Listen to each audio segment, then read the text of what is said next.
오늘은 제가 말씀드릴 내용은요, 독서에 대한 이야기예요. 독서. 이제 제목을 왜 내 안에 너 있다, 뭐 패러디 해가지고 내 안에 독서 있다. 근데 독서가 몸에 없는 분들은 없어요. 다 있거든요. 근데 이제 건강한 사람들은 그 독서를 내가 컨트롤할 수 있는 범위 안에서 가지고 있는 분들이고, 건강성이 이제 안 좋아지신 분들은 내 컨트롤 못해서 그게 이제 질병으로 전환된 거죠. 그래서 독서에 대한 이야기를 말씀드리려고 하는데, 왜 독서에 대한 말씀을 하필이면 지금 이제 하려고 하냐면, 이 여름철이, 여름철에 그 음식들 많이 부패되고 많이 상하잖아요. 그런 것 같이 이 독서도 겨울보다는 여름철에 더 많이 발생을 해요, 몸속에서. 그래서 왜 여름철에 몸속에서 독서가 더 많이 발생하는지, 또 그 문제점은 뭔지, 뭐 그런 이야기를 제가 좀 드리고자 합니다. 그러면은 이제 독서로 인해서 발생하는 질병이 뭐가 있을까? 우선 그거 먼저 좀 살펴볼게요. 그걸 알면은 와, 독서가 진짜 무서운 거구나, 이렇게 이제 알 수 있지 않을까? 그런 생각이 들어서 내 몸에 독소가 있을 때 발생할 수 있는 대표적인 질병, 첫 번째는 이 독소란 말 자체가 위장과 대장 기능과 관련이 많이 되어 있어요. 그러니까 이제 독소가 발생하는 기전이 대부분 음식과 관련해서 제일 많이 생기고요. 두 번째는 스트레스와 관련해서 생기고, 세 번째는 과로와 관련해서 생겨요. 그러니까 음식을 잘못 먹어도 독소가 발생을 하고, 또 스트레스 받고 열 받고 해도 몸 안에서 독소가 발생을 해요. 또 체력이 그래서 일이 많고 과로해도 독소가 발생을 합니다. 대부분 이제 가장 많이 발생하는 독소의 어떤 그 퍼센테이지가 가장 높은 것이 바로 음식과 관련된 거기 때문에 소화 기능과 관련된 증상들이 많이 생기는데, 그래서 복부평만이나 변비, 설사, 소화불량, 위하수 이런 증상들도 이 독소로 인해서 발생되는 질병이라고 생각하시면 돼요. 그다음에 이제 여성들 생리부순 있잖아요. 생리부순이나 남성들 전립선 근성. 그러니까 이 남성들 양기 부족 이런 것들도 사실은 이 독소가 문제가 돼서 오는 경우가 되게 많아요. 그러니까 예를 들어서 전립선에 문제가 있을 경우에 아무리 치료를 해도 치료가 잘 안 돼. 이런 경우에는 우선은 독소를 먼저 해독을, 그러니까 디톡스를 먼저 하고 치료를 하면 훨씬 더 잘 되는 경우가 많고요. 또 여성들 생리불순이나 또 불임증 같이 이런 것들도 사실은 독소로 인해서 발생하는 경우가 되게 많습니다. 그다음에 노화 촉진이나 동맥경화, 두통, 요통, 만성 피로, 또 입냄새, 또 여드름, 기미, 피부질환 이런 것도 독소에서 많이 발생을 하고요. 이제 이 간장이나 쓸개, 췌장 계통 이 질환들이 있죠. 다 이게 소화 관련된 질환들이죠. 그다음에 우리가 이제 지금 현재 같이 고민하고 있는 이 암도 이 독소에서 발생되는 질환이라고 생각하시면 되겠습니다. 그런데 이 독소가요, 이 독소가 이런 질병이 생기기 전에 미리 알면 주잖아요. 그죠? 내가 지금 독소가 무엇이나 몸에 많이 있어. 이런 미리 알고 대처를 하면 좋은데, 이 문제는 뭐냐면은 독소가 어느 정도 차가지고 넘치기 전까지는 본인이 독소가 있다는 사실을 잘 몰라요. 그리고 어떤 질병으로 어떤 한 가지 질병을 만들어져야만이 독소가 있다는 걸 그제서야 알게 되는 경향이 많기 때문에 저희가 지금 강의하는 것은 우리 이제 원어민만이 아니고 또 많은 분들을 위해서 하는 거기 때문에, 그럼 내가 독소가 과연 지금 있는가 없는가를 무엇으로 알 수 있을까? 그러니까 이미 질병이 와 있으면, 이러한 질환들이 와 있으면 이게 독소 관련이 돼 있구나라고 알 수 있지만, 질병이 없는 경우에 왠지 많이 피곤하고 힘들고 하는데 마치 독소가 있는 것 같은데, 그럼 뭘 가지고 이걸 우리가 독소가 있는지 없는지를 판단할 수 있을까? 좀 궁금하지 않아요? 그죠? 그래서 내가 내 몸에 독소가 있는지 없는지를 판단할 수 있는 몇 가지 진단 방법을 알려드릴게요. 스스로 할 수 있는 것이기 때문에. 그러니까 이런 거예요. 아무리 쌓여도 질병을 받는 건 시간이 걸려요. 하기 때문에 이 도중에 독소가 쌓여가는 과정에서는 그 증상이 보이지 않기 때문에 그 과정에서 우리가 알 수만 있다면 건강 관리를 좀 더 좀 잘 할 수 있지 않을까, 이제 그런 거죠. 그래서 내 몸에 독소가 있다는 것을 미리 아는 것. 글씨가 잘 보이나요? 우선은 손톱을 좀 보면 좋아요. 손톱. 이 그 손톱 보고서 왜 이렇게 건강 척도 이런 거 많이 들어보지 않았어요? 예, 손톱이 씩 갈라지거나 또는 물려 있다거나 예, 또 이렇게 하얀 반점이 많이 생긴다거나 손톱 색깔이 유난히 하얗다거나 아니면 반대로 검붉다거나 또 많이 얇아졌다거나 잘 갈라진다거나 또 건조해 쪼개진다거나 이렇게 손톱에 문제가 생기는 분들. 그러니까 예전에는 안 그랬는데 요 근래에 와서 손톱이 왠지 안 좋아. 예전 같지가 않아. 이런 분들은 일단 내 몸에서 독소가 자라고 있다는 것을 인지하시면 좋아요. 그래서 이제 그럴 때는 빨리 병원에 가셔가지고 건강 검진 또는 건강 상태 체크하는 이런 것이 이제 필요하다고 볼 수가 있겠죠. 왜냐하면 이 손톱은요, 사실은 우리가 이 혈액 공급을 통해서 우리 몸에 장기나 세포나 이런 건 영양을 공급해 주잖아요. 영양과 산소를 공급해 주는데 이 손톱이 가장 사지 말단 끝에 있는 거예요. 그렇기 때문에 우리가 제대로 세포와 이 세포의 영양과 산소를 공급해 주지 않을 때 가장 먼저 영향을 받는 것이 바로 손톱인데 그 영양 공급이 왜 안 되냐면요. 독소로 인해서 영양 공급을 방해받는 거예요. 독소 역할이 그런 게 있거든요. 그래서 이 한의학적으로는 독소를 뭐라고 표현하냐면은 어혈이라고 하고요. 담이라고 그래요. 이제 어혈과 담을 대표적인 독소라고 이야기하고요. 그래서 습열, 습담, 열도 이런 걸 전부 다 독소에 포함되어 있는 독소에 포함되어 있는 그런 이론이라고 생각하시면 돼요. 그러니까 이제 그 한의원에 가셔서 한의사 선생님께서 습담이 있습니다. 열독이 있네요. 또 어혈이 있어요. 이렇게 이야기를 하면은 내가 내 몸 안에 독소가 쌓여 있구나 이렇게 이제 아시면 되고요. 그런 상태가 되면은 제일 먼저 변화오는 것이 바로 손톱이라고 보시면 돼요. 그래서 이제 손톱을 보시면 내 몸 안에 독소가 좀 쌓여가는 과정이고 이것이 현재 이 상태에서 개선이 안 되면 아까 처음에 말씀드린 그런 질환들이 발생할 수 있겠구나 이렇게 이제 알 수가 있겠죠. 그다음에 이제 또 내 몸에 독소가 있다는 걸 아는 방법이 눌러서 하는 방법이 있어요. 눌러서. 또 우리 몸에는 이 독소가 많이 모였을 때 유난히 통증이 많이 나오는 곳이 있어요. 첫 번째가 이 견정혈이라는 곳인데,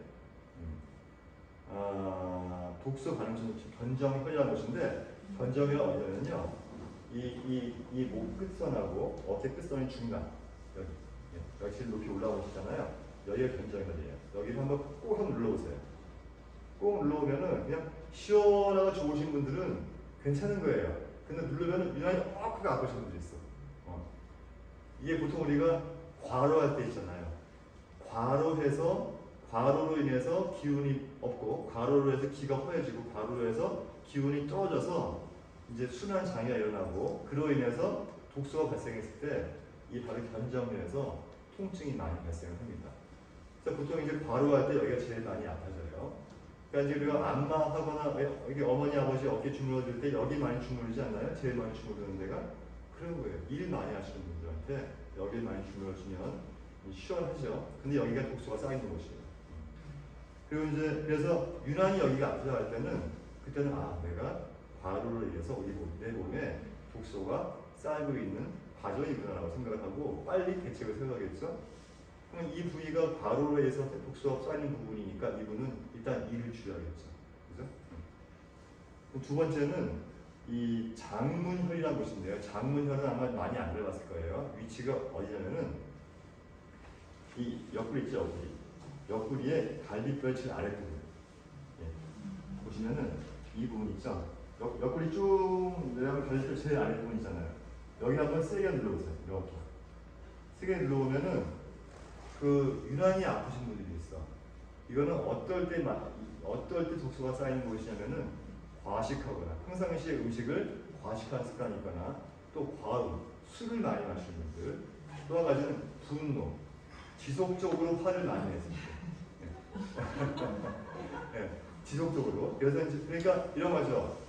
화술 열받아가지고 술을 많이 먹었던 적이 있는 분들, 이런 분들은 바로 이 장문혈에 엄청난 통증이 생겨요. 그러면 통증이 있다면 내가 지금 이미 몸 안에 독소가 쌓이고 있구나라는 것을 인지를 하시고 빨리 이제 그 생활 습관을 고치고 또 병원에 가서 검사하고 문제가 있다면 치료를 해야 됩니다. 그래야 저런 아까 말씀드린 질환들이 안 생기는 거예요. 그다음에 세 번째는 전중혈이에요. 전중혈은 많이 알고 계시죠? 여기 지금 품 뜨신 분 꽤 계시죠? 네. 그죠? 네. 떴죠, 여기 오늘. 예. 이 전중혈이 어디냐면은 양쪽 유두 정중간이에요. 이 부분이 여러분들 그 사이모신 알파 갖고 있잖아요.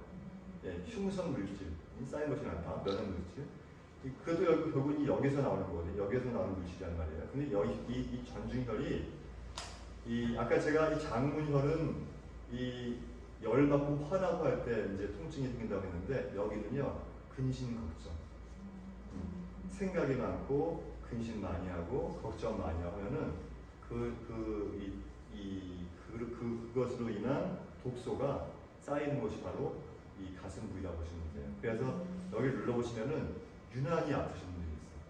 이런 분들은 이미 독소가 많이 쌓인 것이고 독소가 많이 쌓였는데 그 원인은 뭐냐? 근심, 걱정, 불안, 예, 또 다정, 그러니까 생각이 많은 거 이런 부분에 대해서 온 것이라고 보시면 되고요.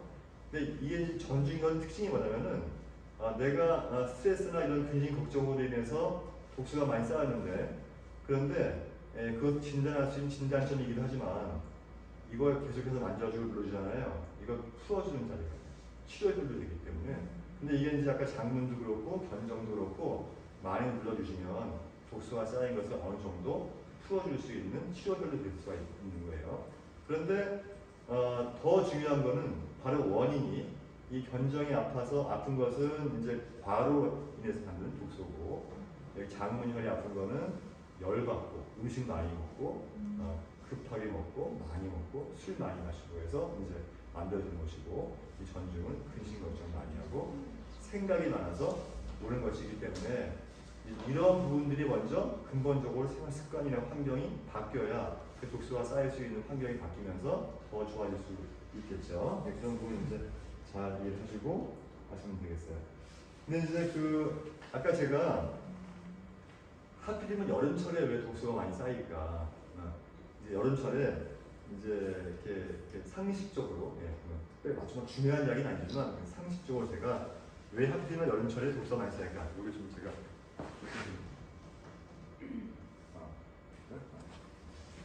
여름철에 독소가 많이 쌓이는 이유 그 여름철은요 건조해요 습해요? 습해요. 무지하게 습하잖아요. 예. 이 습하게 되면은 우리 몸에서 어떤 장기에 가장 나쁜 영향을 미치냐면 비장 기능이 안 좋아져요. 비장. 이 비장 기능이 이 습한 걸 굉장히 싫어해요. 그러니까 이제 습하게 되면은 비장이 어떤 역할을 하냐면은 음식이 들어왔을 때 이걸 소화하고 흡수해가지고 오장육부로 영양분을 공급해주는 역할을 하고요. 또 이제 우리 몸에 있는 노폐물들을 바깥으로 나갈 수 있도록 도와주는 역할을 하는데 이 몸이 습해지면은 그 비장 기능이 약해지면서 음식물이 자꾸 적체가 돼요. 몸속에 적체가 되면서 이 적체된 음식물이 노폐물이 되고 노폐물이 독소가 발생하는 그런 상황이 될 수 있기 때문에 습한 환경이 이제 이렇게 되는 거예요. 그러니까 뭐 곰팡이가 잘 생길 수 있는 환경도 습할 때 나잖아요. 근데 비장 기능은 영양물질을 흡수해가지고 장기 조직들에게 공급하는 영양물을 또 몸에 있는 순환을 촉진시켜주고 배설하는 기능을 해주고요. 이것이 안 되기 때문에 자연히 음식이 잘 정체화되면서 몸 안에서 노폐물이 발생하게 되고 이 노폐물이 오랜 시간 동안 정체되면은 독소가 만들어지는 것이죠. 그래서 이 독소가 오랜 시간 동안 지속이 되면은 이 장관막을 타고 혈관을 막 돌아다니면서 여러 가지 질병들을 발생하는데 그 중에 암도 포함된다고요. 그래서 이 습한 환경이기 때문에 특히 여름철에는 독소 관리를 잘 해야 된다 이렇게 말씀을 드릴 수가 있어요. 이제 그리고 이 여름철에는 또 한 가지는 날씨가 더워지잖아요. 날씨가 더워지면 피부가 뜨거워지거든요. 그러니까 이제 인체를 소우주라고 얘기하잖아요. 그러니까 자연 현상과 인체 현상은 똑같이 가는 거거든요. 날씨가 더워져가지고 대지가 뜨거워지면 땅속은 차가워져요. 예. 여름철에 동굴 같은 데 가면 어때요? 찬바람 나잖아요. 그죠? 밖에가 더울수록 동굴 속은 더운 바람이 나와요. 반대로 겨울철에 여름철에 날씨가 더울수록 동굴 속에 찬바람이 나오죠.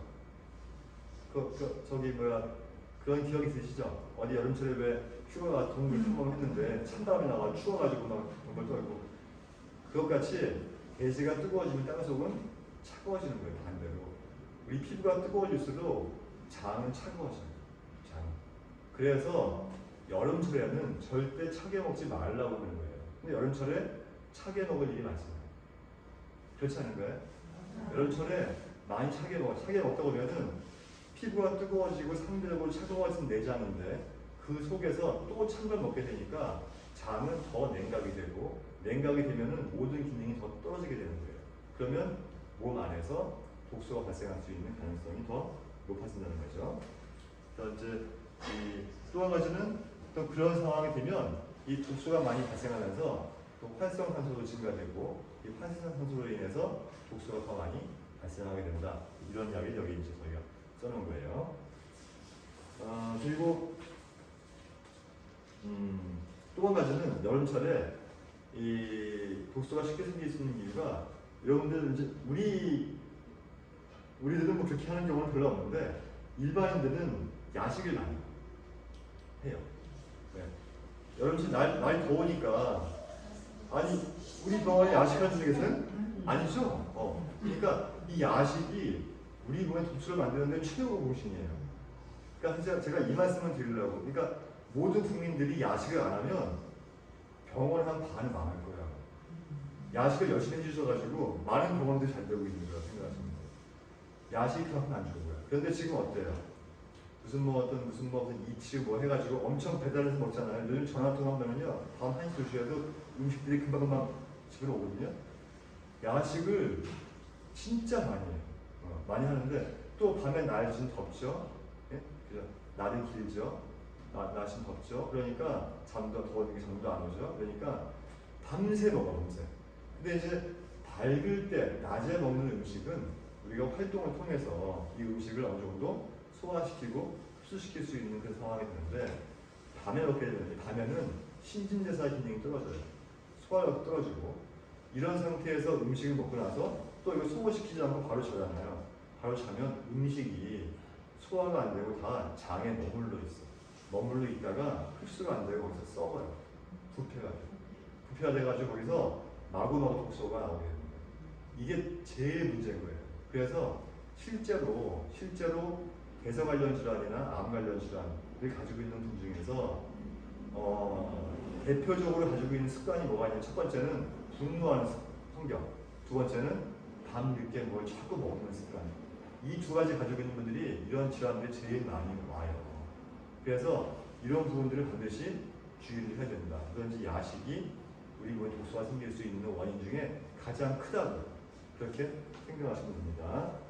그래서 좀 읽어볼까요 한번? 야식은 독소의 원인이고 내 몸에 독소를 삼는 습관 중에서 큰 비중을 차지하는 게 바로 식독이다. 먹어서 만들어진 독이라고 하는 거예요. 야식을 만들어진 거죠. 그러니까 여름철에 야식 먹고 소화가 안 된 상태에서 자면은 혈당이 올라간 상태에서 운동을 통해 제대로 소모되지 않고 잉여 혈당이 중성질환 형태로 장에 남는 거예요. 그러니까 야식을 하게 되면요 배도 많이 나와, 똥배도 많이 나와. 또 배에 지방이 많이 생기면 이 지방으로 인해서 또 염증이 많이 생기게 되고 이 염증이 전부 다 그러니까 아까 제가 한방에서는 독소를 어혈 다문이라고 말씀드렸잖아요. 양방에서는 독소를 염증이라고 하는 거예요. 염증이 독소거든요. 근데 이런 중성질환을 통해서 뱃살로 된 거 이게 다 염증 남는 질들이기 때문에 그래서 절대로 야식을 해서는 안 된다는 것입니다. 그래서 이제 몸속에서 소화 배출이 잘 안 되는 음식물에서 나오는 노폐물이 이 장간막을 타고 혈액을 따라서 막 돌아다니다가 여러 가지 질병들, 아까 수없이 많은 질병들 있잖아요. 다 발생을 시키는 거예요. 그래서 이제 사실은 여기 12시간 공복이 써 있는데 우리 전부 다 이거 하고 있잖아요. 지금 저녁 먹는 시간이 좀 빠른 줄 아시죠? 아마 집에서 드실 때보다는 좀 빠를 거예요. 그게 저희 식당 사모님들 빨리 퇴근시키려고 그런 게 아니고 이걸 빨리 먹고 빨리 수고를 하고 빨리 주무시라는 거예요. 그러니까 이 야식 같은 거 먹지 마시고 밤엔 일정 부분의 공복을 유지하면서 아침까지 쭉 지내시라는 거예요. 그래서 최소한 12시간 정도 공복을 유지를 해야 몸 안에서 노폐물이 생기거나 독소가 생길 일이 없을 것이다. 이런 습관을 우리가 만들어야겠다. 그 말씀을 이제 드리고 싶은 거예요. 그러면 이제 다음에 그러면 이 독소를 그럼 어떻게 하면 해결을 이제 할 것인가? 그건 이미 아까 제가 말씀드린 것이 다 나왔잖아요. 그죠? 이 스트레스 받는 환경이나 분노하는 환경에서 벗어나는 거. 이거 우리 한국에서 노력 많이 하고 있잖아요. 그죠? 매일매일 호흡도 하고 명상도 하고 노래도 하고 여러 가지 하고 있잖아요. 이 전부 다 이제 우리가 이 스트레스에서 올 수 있는 독소로부터 벗어나기 위한 노력을 하는 거예요. 또 과로라고 하는 건 뭐냐면 체력에 맞지 않게 체력에 비해서 무엇인가 많이 쓰는 건데 우리 이제 그거는 벗어나기 위해서 노력하고 있잖아요. 그래서 지금까지 했던 일을 다 내려놓고 쉬는 분들 많이 있고 또 지금은 시후 생활할 때는 또 과로가 없잖아요. 그래서 운동을 통해서 체력을 키웠으면 키웠지 과로로 해서 기운을 빼앗기는 일은 없잖아요. 잘하고 있는 거죠. 그 다음에 이제 음식 관계. 음식은 우리가 몸에 좋은 음식 먹고, 그죠? 또 이제 그 독소를 많이 만들어낼 수 있는 음식이 뭐예요? 가공식품이에요. 예. 가공식품은 화학물질들이 많이 들어있기 때문에 그 화학물질로 인해서 몸 안에 독소가 엄청나게 많이 발생을 하거든요. 그렇기 때문에 우리가 그런 것도 지금 먹지 않고, 되도록이면은 맛은 좀 떨어지겠지만 건강성은 좀 좋을 수 있는 이런 음식들을 좀 먹기 위해서 노력을 하고 있죠. 또 과식하지 않고 천천히 먹죠. 또 이런 노력들이 전부 다 우리 몸에서 독소가 쌓이지 않도록 하는 노력, 이러한 생각하시면 됩니다. 그래서 정리하자면은 이제 천천히 먹는 거예요. 그죠? 천천히 먹는 거는 아마도 저를 보시는 분들은 이번하면 매일매일 그 말을 들을 거예요. 천천히 드시라고. 이것만 지켜도 내가 가지고 있는 질병의 거의 반 이상은 일단 먹고 들어가는 거예요. 이게 안 되면 아무것도 안 돼요. 기초가 안 되는 거예요. 우리가 왜 제가 저번 시간에 걷는 것만으로 해도 질병의 한 80~90%는 뭐 치유가 되는 이런 말씀을 드린 적이 있었는데 사실은 걷는 것보다 더 중요한 게 천천히 먹는 거예요. 이건 직접적으로 우리 몸과 관련된 거기 때문에 그래서 그 반드시 이건 지켜야 된다는 거죠. 또 독소 해결을 하기 위한 것도 목적이 될 수 있는 것이니까 야식 금지, 냉음료 금지 이건 저희가 만들었죠. 거기 3층 우리 저기 카페에서 얼음 넣어서 커피 마시면 저만 마시는 거예요. 내가 마시려고 해놓은 거거든요. 절대로 마시면 안 되고 따뜻하게 마셔야 돼요. 예. 사실 저게 이제 왜 해놨냐면은 그 지인들이 놀러 오시면 지금은 코로나 시대라 이제 제대로 잘 이렇게 방문하지 않으니까 그런데 예전같이 자유롭게 왔다 갔다 하면서 이렇게 방문 이럴 때 그런 분들을 위해서 만들어 놓은 거예요. 우리가 먹으려고 해놓은 게 아니고. 그러니까 절대로 이제 어른들, 물이나 이런 것들은 먹지 않도록 특히 여름철에는 더욱더 그 피해가 크다 하는 거예요. 장이 차가워지기 때문에. 그래서 오히려 조금 찬 걸 먹고 싶으면 참았다가 겨울철에 드시는 거예요. 겨울에는 피부가 차가워지는 대신에 상대적으로 장이 더워져요. 그래서 겨울에 먹는 물냉면이 맛있는 거예요. 겨울에 아이스크림을 먹었을 때 겨울에는 탈이 안 나요. 혹시 그거 아세요? 아이스크림을요 여름에 먹으면 탈이 많이 나는데 겨울에 먹으면 탈이 안 나요. 그 이유가 바로 장 상태 때문에 그런 것입니다. 아시겠죠? 그 다음에 이제 이 독소, 특히 여름철 독소를 해결할 때 제일 좋은 약재 하나를 말하자면은 생강이에요. 생강은 난 생강 공부할 때마다 어쩜 이렇게 좋은 게 있지? 이런 생각을 해요. 이건 너무 좋은 거예요. 생강은. 괜찮아요. 그러니까 열 많은 분들은 건강, 그러니까 생강을 말린 거 있잖아요. 생강을 말린 건 건강이라고 하는데 건강은 열성이에요. 근데 생강은 온성이에요. 그러니까 열성이 아니고 그래서 말린 건강 말고 생으로 된 생강은 적당히 끓여서 드시면 괜찮습니다. 이게 단순하게 이 차가워진 장을 따뜻하게 해주는 것만 있는 것이 아니고요. 건유시키고 살충, 몸속의 독소를 직접적으로 해결하는 기능을 하면서 이 장을 따뜻하게 해줌으로 해서 여름철에 기본적으로 냉각되어 있는 장을 활성화시키고 이제 잘 순환되게 도와주는 이런 작용을 하기 때문에 여름철에는 건강, 그러니까 생강 이상 좋은 약재가 없다고 저는 생각을 하고 있어요. 그래서 일본의 어떤 의사는 생강만 가지고 책을 이만큼 쓴 사람도 있어요. 생강이 들어간 모든 지금까지 시중에 나와 있어요. 그러니까 내가 보고서 참 연구를 많이 했다 생각을 했었는데 정말로 생강은 알면 알수록 정말 좋은 약재입니다. 음식이죠, 뭐 약재라기보다는. 여러분들이 많이 활용하시면 이제 좋아요. 그래서 생강 차 있잖아요. 생강이 좀 맵기 때문에 너무 세게 하시면 안 되고 그냥 이렇게 좀 좀 부드럽게 해가지고 생강 차에다가 꿀 조금 넣어서 드시면 굉장히 좋아요. 꿀 넣게 좀 넣으신 분들은 대추를 넣으면 생강이 어떤 맵고 이런 부분이 중화되거든요. 그래서 거기 드시면 좋습니다. 근데 사실은 또 한 가지 레시피를 제가 말씀을 좀 드리자면 여기 레몬이에요. 레몬. 저희 지금 레몬 지금 저기 있잖아요. 네. 그 레몬의 주 성분이 비타민 C이죠. 근데 사실은 그 속에 강력한 항산화 물질이 있는데 폴리페놀이라는 게 있어요. 플라보노이드, 폴리페놀 중에 플라보노이드라고 하는 항산화 물질이 들어있는데 비타민 C도 항산화 기능을 하고 있고 폴리페놀도 항산화 기능을 하고 있고 항산화 기능이라는 게 활성산소를 제거하는 거거든요. 우리가 이제 이렇게 음식을 먹고 이 몸속에서 음식이 부패해가지고 독소가 만들어졌을 때 활성산소가 나오는데 이 활성산소를 제거해주는 기능을 하는 것이 항산화 물질이란 말이에요. 대표적인 항산화 물질이 바로 레몬 속에 들어있는 비타민 C와 폴리페놀이란 말이에요. 그래서 이 레몬수를 좀 많이 활용하세요. 그래서 이게 이제 조합을 레몬과 생강을 같이 하면 되게 좋아요. 그 말씀드리려고. 그러니까 레몬 생강 차 있잖아요. 이거 그러니까 저희 그 레몬을 갖다가 넣어놓고 거기다가 생강 차 있죠. 그걸 조금 이렇게 따라가지고 그렇게 해서 드시면은 맛이 기가 막히게 좋아요. 근데 이게 우리 몸의 면역력을 올려주면서 독소를 해결하는 데는 특히 여름철에 이상 좋은 게 없는 거예요. 이렇게 먹게 되면은 조금 시원하게 먹어도 돼요. 왜냐? 생강 자체가 따뜻하니까 조금 시원하게 먹어도 여름철에 괜찮아요. 그래서 이제 이걸 좀 많이 활용하시면 이 독소 해결하는데 물론 제일 중요한 거는 독소가 생기지 않는 생활 환경, 습관이 중요하죠. 먼저 말씀드렸고 이제 그거 말고 이제 이렇게 뭘 좀 더 하면 좋을까라고 했을 때 요 이제 생강차하고 레몬수가 굉장히 중요하다라고 하는 것입니다. 그리고 이제 저희 병원에서 이제 좀 적극적으로 하는 거는 청정요법과 도포요법 이 두 가지가 바로 이 독소를 빨리 분해시키는데 도움을 주는 요법이니까 이런 부분들을 많이 활용하시는 게 좋은 것이고요. 이제 제가 오늘 그 독소에 대해서 준비한 내용은 여기까지예요. 좋지 짧으니까.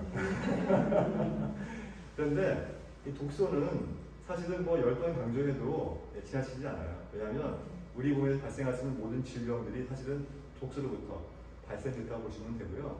또 이제 만성 질환, 만성 소모성 질환이나 또 피부 질환이라든지 또 뭐 노화라든지 또 이렇게 암이나 이런 질환들이 전부 다 이 독소로부터 발생되는 것이고 독소가 만들어질 수밖에 없었던 나의 나쁜 습관이나 환경 이것을 개선해야만 내가 지금 가지고 있는 문제를 근본적으로 해결할 수 있는 방법이 될 수 있기 때문에 이것을 내 건강을 되살리는 데 있어서 독소를 해결하는 걸 먼저 해보는 것도 굉장히 좋겠다 하는 거고요. 사실 근데 오늘 이런 말씀을 드릴 필요 없는 게 여러분들은 이미 다 이렇게 하고 계세요. 알게 모르게 다 이렇게 하고 계신다니까.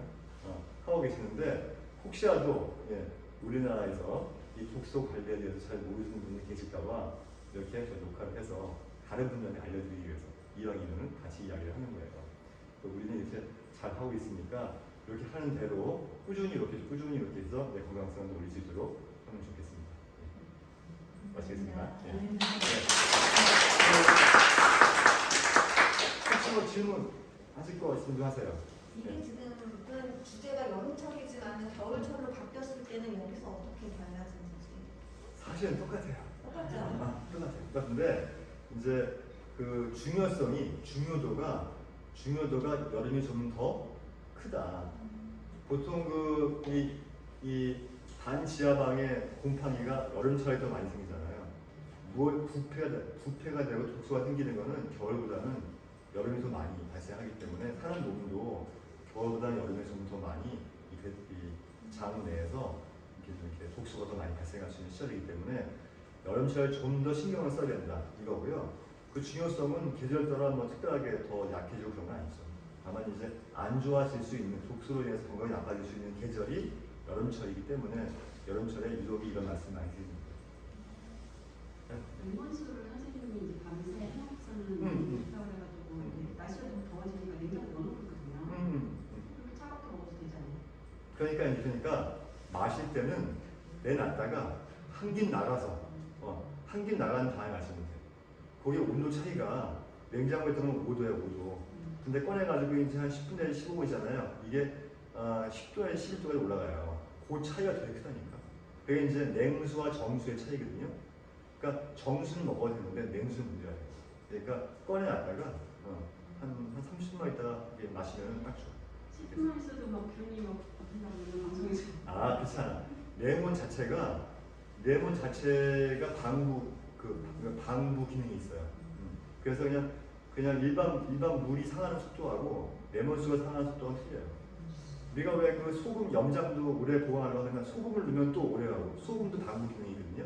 천연적으로 레몬도 그런 게 있어요. 그래서 이렇게 하고 조금 차게 먹고 싶으면 생강차 있잖아요. 생강차 넣어서 먹고 생강차는 그 제품으로 나온 거 먹어도 돼요. 꼭 생강을 막 그냥 막 생을 끓여가지고 막 이렇게 하지 말고 생강차 제품 좋은 거 많이 나오지 않나요? 그런 거 레몬수에다 섞어서 먹어도 된다니까. 그건 차게 먹어도 탈이 안 나요. 많이 훌륭한 생강은 정말 좋아요. 네. 그리고 술랑 상관없는데 암 환자들 설탕 먹지 말라고 하는 이유가 있지. 꿀 먹어도 되나요? 아, 꿀은 그러니까 설탕하고 꿀은 좀 틀려요. 틀리는데 나는 꿀을 아까도 이제 이야기 중에 좀 했지만 꿀을 넣는 걸 별로 안 좋아해. 왜 안 좋아하냐면은 꿀이 거의 90% 이상이 가짜. 그러니까 우리가 알고 있는 진짜 꿀은 그런 게 없어요. 그러니까 이게 설탕을 넣지 말라는 건 정제 설탕을 먹지 말라는 거예요. 정제 설탕은 혈당이 급속히 올라가거든요. 근데 이제 과일 속에 있는 과당은 과일을 먹어서 먹는 단맛이긴 하지만 혈당이 그렇게 급속하게 확 올라가지 않아요. 왜냐하면 과일 속에는 과당도 있지만 섬유질도 있고 비타민도 있고 무기도 있고 이런 것들이 많이 모이기 때문에 설탕이 과당이 서서히 흡수되도록 하는 기능이 있는데 설탕은 그냥 확 올라간다고. 근데 암세포가 제일 좋아하는 게 급격히 올라가는 혈당을 되게 좋아해요. 난리 부르스 쳐. 그러니까 이제 우리가 페트 찍을 때 포도당 주사 찍잖아요. 포도당이 들어오잖아요. 포도당이 그게 이제 단순당이란 말이에요. 단순당인데 들어가면 암세포가 난리 쳐 좋아가지고 그거 찍는 거 아니에요. 해가지고. 그러니까 이 단 걸 절대 먹지 말라는 얘기가 아니고 단순당, 정제 설탕을 먹지 말라는 거예요. 근데 정제 설탕이 어디에 많이 들어있느냐? 제일 많이 들어있는 것이 빵이에요. 빵. 그래서 빵 먹지 말라는 거예요. 그리고 과자, 비스켓. 빵하고 과자 속에 정제 설탕이 엄청나게 많이 들어있어요. 그러면 이제 어떤 거예요? 저는 식빵을 먹어야 되지 않나요? 식빵에 설탕이 얼마나 들어있는지 그건 식빵을 만들어 보면 알아요. 식빵에 설탕을 안 넣잖아요. 빵을 먹을 수가 없어요. 맛이 없어가지고. 그래서 어떤 종류의 빵이라도 설탕은 엄청나게 많이 들어가요. 그래서 이제 설탕을 먹지 말라는 거고 꿀은 진짜 좋은 꿀을 먹어도 돼요. 괜찮아요. 근데 이제 워낙에 요즘에는 벌통째 내린 거라고 벌통째 하잖아요. 이것도 속아. 이것도 엄청나게 있어요. 그래서 그건 좀 이렇게 남께서 꿀은 웬만해가지고 드시면 말 잘. 정말 내가 양봉업자인데 정말 양심껏 진짜로 설탕물 벌어한테 설탕물 안 먹이고 꽃에서 꿀만 따가지고 이거 한 것만 모아서 이렇게 하는 거면은 그건 이제 괜찮죠. 너무 좋지. 없으니까 저희가 괜히 꿀 먹다가 당뇨 걸리는 사람 되게 많아요. 꿀 먹다가 그게 꿀이 아니고 설탕물을 먹으라니까. 또 그거 있죠, 요구르트. 그거 먹지 마세요. 그거 단순당이에요. 설탕 엄청 많이 들어간 거예요. 요구르트. 유제품 필수인데 안 먹어야 되지. 그 유제품에 대해서는 굉장히 의견이 많이 있기 때문에 그런데 이제 소를 키울 때 이제 뭐를 먹이는가에 따라서 그러니까 목초를 먹여서 키우는 소는 괜찮은데 어느 농장에서 목초만 먹이냐고요. 살을 먹이지. 왜냐하면 젖을 짜는데 여기 염증이 생겨요. 기계로 아니 세상에 이렇게 손으로 이렇게 송아지가 이렇게 빨아서 먹어야 되는 젖을 기계에다가 탁 넣어가지고 막 이렇게 짜는데 여기 염증이 안 생기겠냐고. 고름이 안 생기겠냐고요. 그러니까 고름 생기지 말라고 항생제를 엄청나게 많이 줘. 그러니까 우유가 아니고 항생 덩어리예요. 그것 때문에 이제 먹지 말라고 하는 거지. 유 자체는 그렇게 나쁜 것 같진 않아요. 내가 볼 때는. 근데 요즘에 만드는 과정이 그런 부분이 있기 때문에 그래서 청정지역, 그래서 요즘에 산양유 이런 거 많은 이유 그러니까 사냥류는 그래도 좀 인간적으로 이렇게 잘 채취를 했을 거라고 생각하기 때문에 더 비싸고 이제 사 먹잖아요. 그런 것 같이 그 자체보다는 만드는 과정 때문에 못 먹게 하는 경우가 있고요. 회는 안 먹여줘. 회는 기본적으로 성질이 되게 차가워요. 그러니까 이제 그걸 이렇게 익혀서 먹는 거 관계없는데 그냥 먹게 되면은 성질이 차갑고, 또 한 가지는 그냥 먹는 거하고요 가공을 하는 거하고는 그 속에는 불순물이나 이런 것들이 차이가 많이 나요. 여러분들 혹시 이 쌀 속에도 수은, 카드뮴, 나 있는 거 다 아세요 혹시? 다 들어있어요. 근데 우리가 중금속을 안 먹게 할 수가 없거든요. 그래서 제가 절대 이제 그런 말씀을 가끔 드리는데, 생쌀 먹지 말라는 거예요. 생쌀을 먹는 분도 있더라고. 습관적으로 생쌀 먹는 분들이 또 있어요. 습관적으로 오물오물 이제 고소하다고.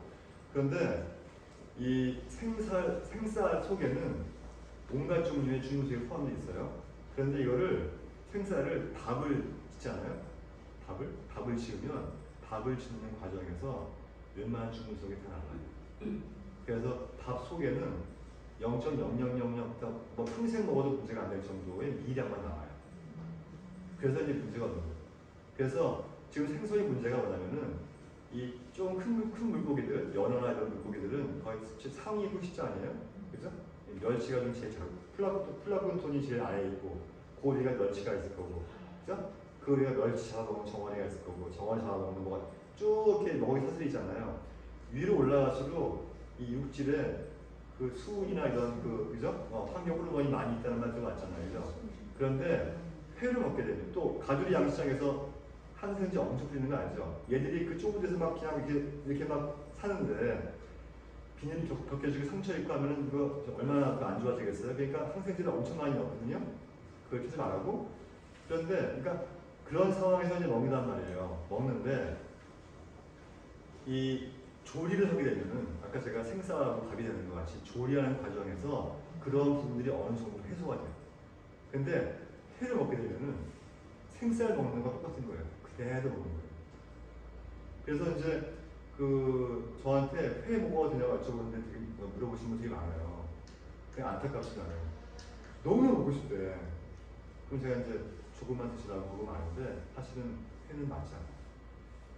그러니까 이제 안 먹는 게 좋아요. 우리 건강해서. 뭐 건강할 때야 문제가 없는데 지금 우리는 더 건강해지기 위해 노력하는 그런 시기이기 때문에 회는 먹지 않는 게 좋습니다. 아예 살짝 구워서 먹거나 여기서 하는 것 같이 쪄서 먹거나 이렇게 해야지 생으로 먹는 거는 별로 좋지 않고. 고기를 하잖아요. 고기도 육회 이런 거 먹지 마시라고. 나 이거 먹지 마라. 전복이요?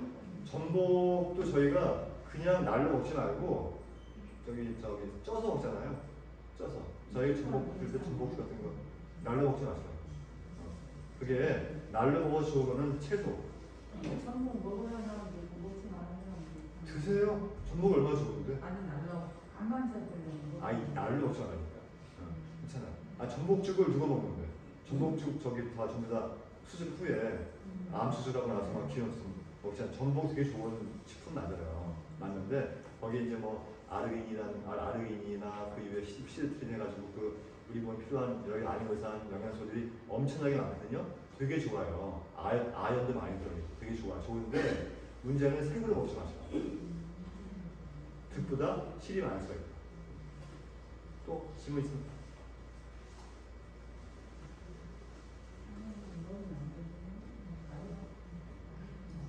그래서 음식 먹을 때 그런 부분들을 조심해서 드시면 좋을 것 같다. 그럼 이상 마치겠습니다.